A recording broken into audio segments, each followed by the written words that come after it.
Because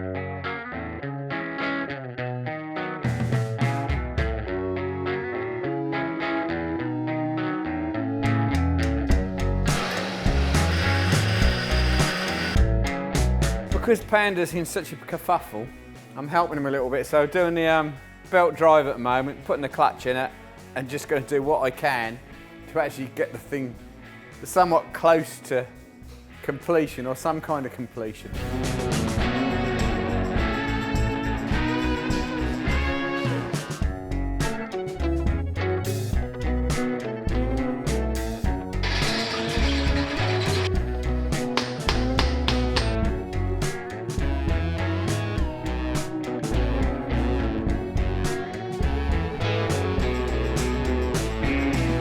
I can't believe it's been 4 months since I saw the Lobo team, so I'm back here looking at Joe's just behind me thinking, yeah, he's going to finish this.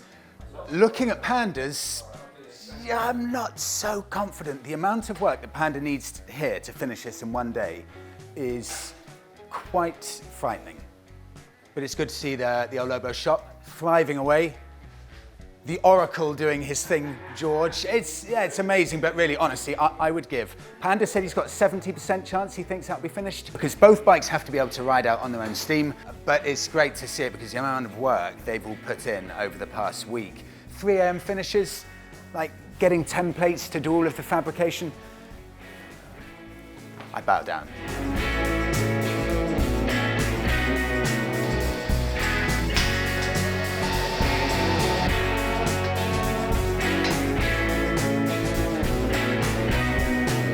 So I'm just working on one of the exhausts we're doing. We've had this on here and it's sat down like this, but we've got to blend this one in.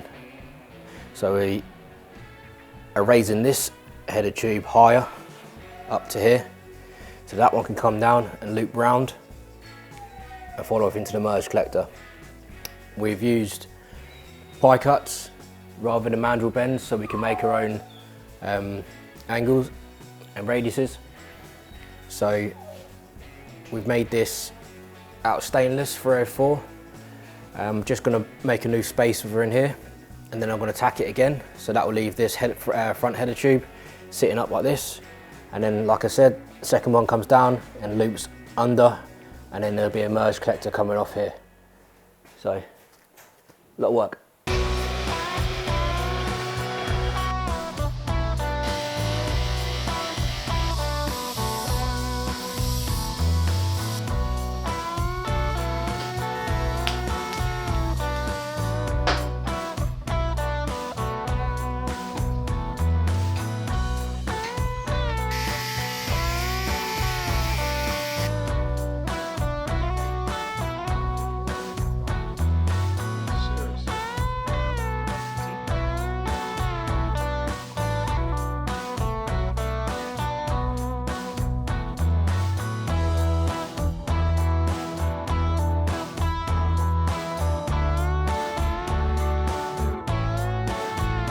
Well, let me introduce Paul to everybody. Paul has been a trusty collaborator with I like that. everything we do. There are tons and tons of parts where Paul has helped, machined them. He's gotten us out of more ditches than I can remember. Yeah, a couple of pickles on the way. So, Paul, what do you do? Like, what is your... By trade, I'm a mould tool maker. Yeah. So it's precision engineering. It's been bikes, cars, you name it. I've made it or machined parts for it. Aerospace, Formula One, the lot over the years. Yeah. And now I've sort of kicked back, doing my own thing at my own pace in my tiny little workshop, making beautiful parts for you guys, basically. Yeah. I chopped my first bike up when I was 14. Yeah. So, not much, just a little thing to hack about the fields, race around the common. Yeah. But that started it all many, many years ago. Yeah. And since then, whole life of engineering, machining basically, fabrication, sheet metal work, whole life of that. But it's ended up playing mostly with bikes. Yeah. I want to focus a little bit on the inboard brake system that we're working on. The idea was to get everything as neat and compact as possible, as you know, and as clean looking. We found that Berginger were making a caliper, light aircraft caliper, that runs inside the disc, so it's an inboard caliper, so you've instantly saved 100 millimetres plus on the diameter of your setup. That's what I explain people. Normally the caliper like grabs it from the outside and the inboard grabs it from the inside.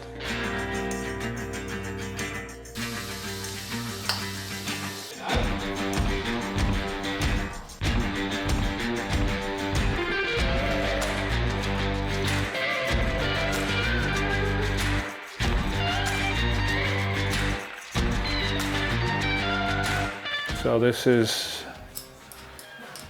one of the last touches on La Sombra. Gas tank is on. Panda absolutely knocked it out of the park with this exhaust. So far so good. Turned the engine over about 2 hours ago with no petrol, no oil, just to make sure that the engine is loose, because the bike is never in this shop, or the engine has never ran in this shop. So that at least was good. The starter engine works. There is a spark. Don't know anything about the transmission. The rear wheel feels really heavy in fifth gear, maybe because the chain is a bit on the tight side, but a couple things to do. But let me first bolt up this gas tank before it starts flopping off this bike. So, although my previous statements about making my own tank, I was a little deluded on how long I had. So I scrapped that idea, and now I've modified a off-the-shelf tank. I think it's from Storehouse, and my wife's done some lovely artwork on the side, some pin-up girls, the El Lobo logo. Yeah, just a sort of a quick fix, inexpensive artwork. So now what I'm going to do is just going to give it a clear coat and leave that raw finish, and hopefully it'll be on the bike soon.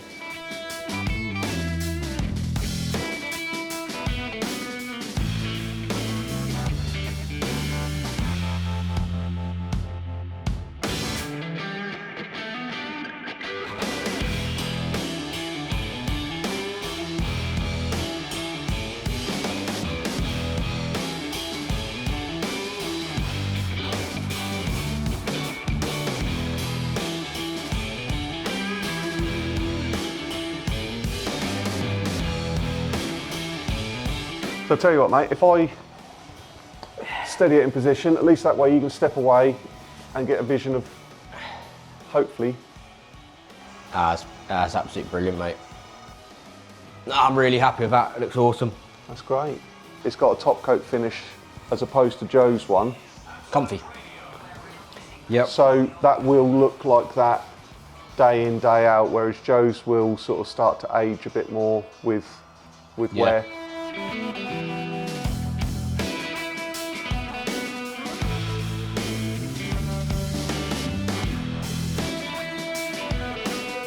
Putting some oil in the transmission. We're putting oil in the engine. Gonna bleed the brakes, bleed the clutch, and then, wow, put a bit further forward. Moment of truth then, let's see if this thing goes. Hey. Got oil pressure. It's all right, Joe.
Yeah, so we got it done. 7 days, a day of helping each other, and a spare day in the weekend. And today we finished. Joe has built himself a pretty trendy Evo hardtail. Custom seat, custom fenders, custom paintwork on the front, and it's pretty impressive to get that kind of bike done in 7 days. From what I've learned with Joe, he is a problem basically, building bikes in his head when he can't sleep.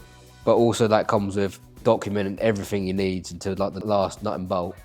He knows where he's going to get the parts from. He knows what brands, what builders he's going to collab with. He knows what paint work.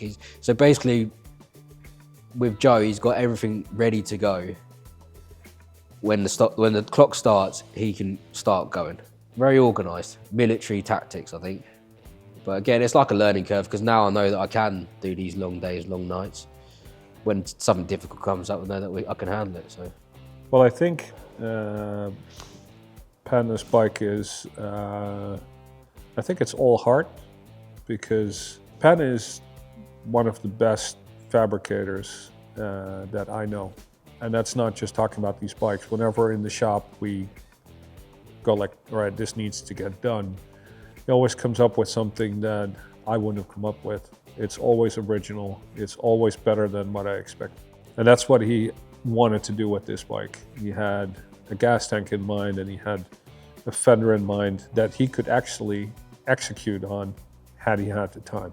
I think the biggest learning curve for you was it just doesn't fit in a week. And I know how hard it is to be in a situation where nothing works at like 10 o'clock at night. The only thing you want to do is like burn the place down. The easiest thing would have been to call it quits and walk away. You didn't do that, and you ended up with a bike that wasn't exactly how you had it in mind, but you got it done, and it starts, and it's a cool looking bike. Funny enough, everybody that walks in looks at it goes like, immediate reaction is cool. I think the gas tank, it's not the gas tank you had in mind, but Georgia, your wife, did a really nice drawing on there, which sets it apart. And I think the seat is good. Tom did a good job on that. And your craftsmanship, as you know, not blowing smoke up your ass, because I'll give you enough of a hard time on other stuff, but your craftsmanship is good. I mean, the exhaust you made for my bike, holy fuck, that's awesome. I'll say this once, and this is the last compliment he's gonna get. Panda's just a good guy, you know? this is a hard reality for me, but being more organised, my wife says all the time that I'm useless at it, but with this kind of thing, if I would just put a bit more thought and effort into organising myself, maybe I could have hit those targets I first planned out for. If you organize well and you execute on your plan, you can get it done. That being said, maybe the most important thing is that we have a supply chain around us of people that help us out. Basically, we have this network around our shop where, you know, if we need help with something, there is never a question of when it's going to happen. It's just, all right, people come over and they just get it done.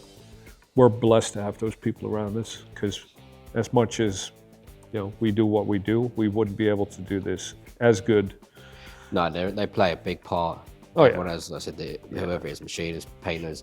And I think, as like you're saying, is that we've built friendships with them as well as like business acquaintances. Like everyone knows their name, everyone likes to know, say how's the wife. Close group of guys that do some decent work. If you build at the level that we at least aspire to do or try to do, you can't do it all in-house. I mean, sure, you can rattle can something, or you can, you know, try to machine something. If you want it the best, then why not go to the guy that does it for a living? And that's also a stand-up guy and delivers. My positive take on this is that we have a great network around us. And then, of course, in the shop, the three of us, you know, we complement each other. I would say, and I would challenge anybody, you know, to take on Panda, George, and myself in any build-off, and I think we'll kick your ass, because I think 1 + 1 + 1 in our case is 9, not just 3 or 4 or 5. We got some pretty amazing shit done. So as with the Oscars, we have a few people to thank. Let's start with the guy behind the camera, Peter Paul from Headlight Media.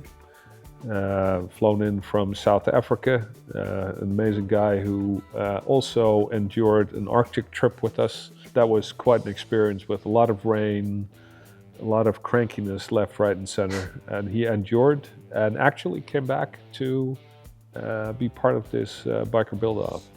And then of course we have Tom from East County Customs who stayed up late to get the seats made for both of our bikes. Luke that did the paint on my frame because I got sick and we couldn't do powder coat, or Paul who came by who makes a bunch of parts for us, custom parts, or Matt at Westbroom who supplies us with materials and helps us out. George is George, and he's our George, yeah. He's just George. Yeah. Yeah. But we love him. But no, he's a brilliant guy, and he knows his shit with the Harley stuff. He knows his shit. Oh, and thank you to Georgia, my wife, for doing my artwork on the tank, because she stayed up late doing that, so thank you, darling. Linka cooked me 3 very good meals in the evenings, and she gave me dessert as well, so I really did appreciate it, so thank you, Linka. So building bikes is not a cheap thing, and I'm quite happy, well, I'm happy that Joe's happy for me to do this challenge that I did whisper in his ear one night. So thanks, Joe, for You're more doing than welcome. the old challenge with me. I like how you say it's not cheap, but I don't think you've spent a dime. And that's the way you work it. Yeah. I like Joe's bike. If someone said to me, would you rather have mine or Joe's? I'd pick Joe's. Mine's more like a manly bike. It's just you break with your there's heels no added in extras. there. Yeah. Not all the bolts are in there. It's not just... I think my bike is a good representation of what we do here. It's a bike that looks showy but has everything on it to work as a really good bike. I mean, it has an excellent brake system, good drivetrain. It will handle perfectly. The rake is good, trail is good. It even has all the frickin' indicators and horns all hidden away that you need in the UK. We will probably make a family around this bike, not just, maybe more the style of the bike, because I think this whole high neck, like short rake bike where the handling is still good with like straight up risers, just make it look chopper, but have it handle with modern traffic, country lanes, nimble. And good suspension. Good suspension, Good.